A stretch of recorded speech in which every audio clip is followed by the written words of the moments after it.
India എന്ന ഒറ്റ രാജ്യം. ഈ ഒരു ആശയം എവിടെ നിന്നാണ് വന്നത്? സ്വാതന്ത്ര്യസമരം എന്ന വലിയൊരു പ്രസ്ഥാനം തുടങ്ങുന്നതിനും ഒരുപാട് മുൻപ് അതിനുവേണ്ട ആശയങ്ങളും സംഘടനകളും ഒരുക്കി ചിലരുണ്ടായിരുന്നു. അവരാണ് ശരിക്കും നമ്മുടെ രാഷ്ട്രത്തിന്റെ ശില്പികൾ. അപ്പോ ആരായിരുന്നു അവർ? നമുക്കവരുടെ കഥ കേൾക്കാം. ഈ ചോദ്യമുണ്ടല്ലോ, ഇത് വളരെ പ്രധാനപ്പെട്ടതാണ്. കാരണം ഇന്ത്യൻ നാഷണൽ കോൺഗ്രസ് വരുന്നതിനു മുൻപ് ഇന്ത്യ എന്നത് പല നാട്ടുരാജ്യങ്ങളും ബ്രിട്ടീഷ് പ്രവിശ്യകളുമൊക്കെയായി ചിതറിക്കിടക്കുന്ന ഒരു ഭൂപ്രദേശം മാത്രമായിരുന്നു. ഇവയെല്ലാം ഒരുമിച്ചൊരു കുടക്കീഴിലാക്കുക, ഒരൊറ്റ രാഷ്ട്രീയ ശക്തിയാക്കി മാറ്റുക, അതൊരു ചെറിയ കാര്യമായിരുന്നില്ല. ആ വലിയ ദൗത്യത്തിന്റെ കഥയാണിത്. അപ്പോ നമ്മൾ ഈ യാത്രയില് 5 പ്രധാനപ്പെട്ട ഘട്ടങ്ങളിലൂടെയാണ് കടന്നുപോകുന്നത്. ആദ്യം ചെറിയ ചെറിയ പ്രാദേശിക സംഘടനകളിൽ നിന്ന് എങ്ങനെ ഒരു ദേശീയ ശബ്ദമുണ്ടായി എന്ന് നോക്കും. പിന്നെ ബ്രിട്ടീഷ് ഭരണം നമ്മളെ എങ്ങനെയാണ് സാമ്പത്തികമായി തകർക്കുന്നതെന്ന് തുറന്നുകാട്ടിയ ആ നിർണായക സിദ്ധാന്തത്തെപ്പറ്റി സംസാരിക്കും. തുടർന്ന് ഇന്ത്യയെ ഒന്നിപ്പിച്ച വലിയ സംഘാടകനെ പരിചയപ്പെടും. അവസാനം ബംഗാൾ വിഭജനവും അതിനെതിരെ രാജ്യം ഒന്നായി നടത്തിയ ആദ്യത്തെ വലിയ ജനകീയ മുന്നേറ്റവും നമ്മൾ കാണും. അപ്പോ കോൺഗ്രസ് വരുന്നതിനു മുൻപ് ഇവിടെയെങ്ങും രാഷ്ട്രീയ സംഘടനകളൊന്നും ഉണ്ടായിരുന്നില്ലേ? ഉണ്ടായിരുന്നു, തീർച്ചയായും ഉണ്ടായിരുന്നു. പക്ഷേ അവയുടെയൊക്കെ ശ്രദ്ധ വളരെ പ്രാദേശികമായ വിഷയങ്ങളിലായിരുന്നു. ഒരു വലിയ മാറ്റം വരാനിരിക്കുന്നതേ ഉണ്ടായിരുന്നുള്ളൂ. തുടക്കത്തില് മദ്രാസ് മഹാജന സഭ പോലുള്ള സംഘടനകളൊക്കെ അതത് പ്രദേശത്തെ പ്രശ്നങ്ങളിലാണ് കൂടുതൽ ശ്രദ്ധിച്ചിരുന്നത്. എന്നാൽ പതിയെ പതിയെ ഒരു മാറ്റം വന്നു.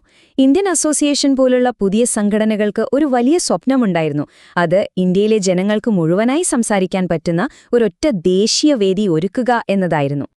ഇന്ത്യൻ ദേശീയതയുടെ ഗ്രാൻഡ് ഓൾഡ് മാൻ, അതായത് മുത്തച്ഛൻ എന്ന് തന്നെ നമുക്ക് ദാദാഭായി നവറോജിയെ വിളിക്കാം. അദ്ദേഹത്തിന്റെ ഏറ്റവും വലിയ ആയുധം എന്ന് പറയുന്നത് തീപ്പൊരി പ്രസംഗങ്ങളോ മുദ്രാവാക്യങ്ങളോ ആയിരുന്നില്ല. മറിച്ച് ബ്രിട്ടീഷ് ഭരണത്തിന്റെ സാമ്പത്തിക അടിത്തറയെ തന്നെ പിടിച്ചുലച്ച കണക്കുകളായിരുന്നു. നവറോജി ലണ്ടനിൽ പോയി ഈസ്റ്റ് ഇന്ത്യ അസോസിയേഷൻ സ്ഥാപിച്ചു. ബ്രിട്ടീഷ് പാർലമെന്റിൽ അംഗം പോലുമായി.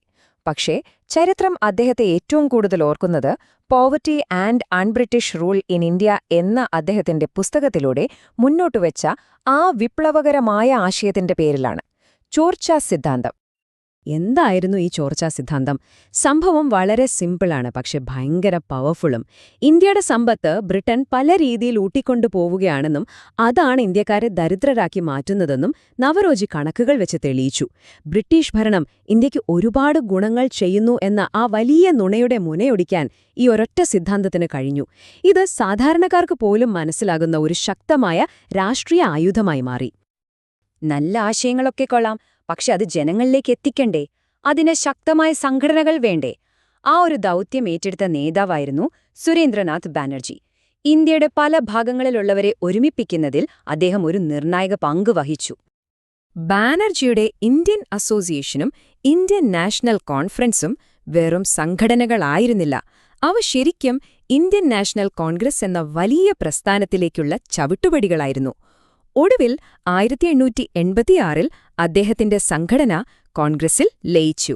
A nation in the making എന്ന അദ്ദേഹത്തിന്റെ ആത്മകഥയുടെ പേര് സൂചിപ്പിക്കുന്നതുപോലെ അതൊരു രാഷ്ട്രം ഉണ്ടാകുന്നതിന്റെ ചരിത്രം കൂടിയാണ് പറയുന്നത്.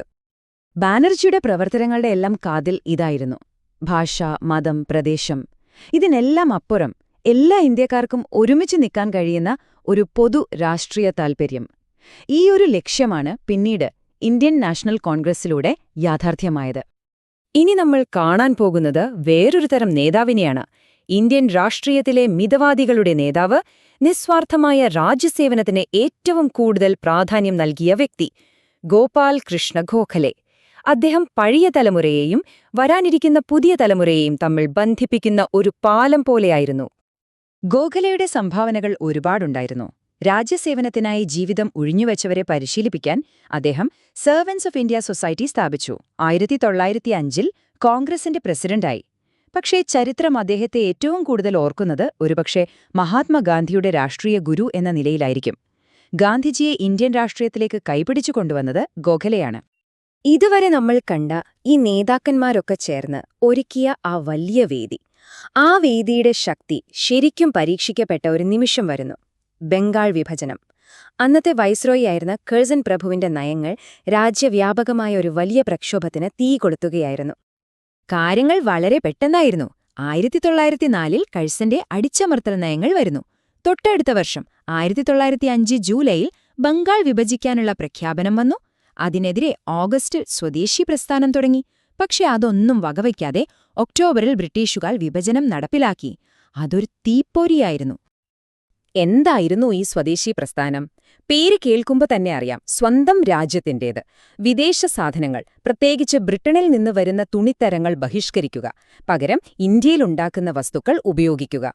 ഇത് വെറുമൊരു സാമ്പത്തിക കാര്യമായിരുന്നില്ല, ബ്രിട്ടീഷ് ഭരണത്തിനെതിരെയുള്ള അതിശക്തമായൊരു രാഷ്ട്രീയ പ്രതിഷേധം കൂടിയായിരുന്നു. ഈ പ്രസ്ഥാനം പല തലങ്ങളിലാണ് ജനങ്ങളെ ഒരുമിപ്പിച്ചത്. ആളുകൾ വിദേശ വസ്ത്രങ്ങൾ തെരുവിൽ കൂട്ടിയിട്ട് കത്തിച്ചു. ഇന്ത്യൻ വ്യവസായങ്ങളെ പ്രോത്സാഹിപ്പിച്ചു. ബ്രിട്ടീഷ് വിദ്യാഭ്യാസ സ്ഥാപനങ്ങൾക്ക് പകരം ദേശീയ സ്കൂളുകളും കോളേജുകളും തുടങ്ങി. ഈ സമയത്താണ് വന്ദേമാതരം എന്ന ഗാനം സ്വാതന്ത്ര്യസമരത്തിന്റെ ഏറ്റവും വലിയ മുദ്രാവാക്യമായി മാറിയത്. അപ്പോ നമുക്കിതൊന്ന് ചുരുക്കി പറഞ്ഞാലോ? നവറോജി സാമ്പത്തികമായ അടിത്തറയിട്ടു, ബാനർജി സംഘടനയുണ്ടാക്കി, ഗോഖലെ സേവനത്തിന്റെ വഴി കാണിച്ചുകൊടുത്തു. ഇവരെല്ലാവരും ചേർന്നൊരുക്കിയ ആ വേദിയിലാണ് ബംഗാൾ വിഭജനത്തിനെതിരെ സ്വദേശി പ്രസ്ഥാനം എന്ന ഇന്ത്യയുടെ ആദ്യത്തെ യഥാർത്ഥ ബഹുജന മുന്നേറ്റം അരങ്ങേറിയത്. അവർ അടിത്തറ പാകി, വേദി ഒരുക്കി. എന്നാൽ സ്വാതന്ത്ര്യസമരത്തെ അടുത്ത ഘട്ടത്തിലേക്ക് കൊണ്ടുപോകാൻ, സാധാരണക്കാരെ മുഴുവൻ ഈ പോരാട്ടത്തിന്റെ ഭാഗമാക്കാൻ മറ്റൊരാൾ വരേണ്ടിയിരുന്നു. ഗോഖലെയുടെ ശിഷ്യൻ. ആരായിരുന്നു അത്? ആ ചരിത്രം നമുക്ക് മറ്റൊരവസരത്തിൽ പരിശോധിക്കാം.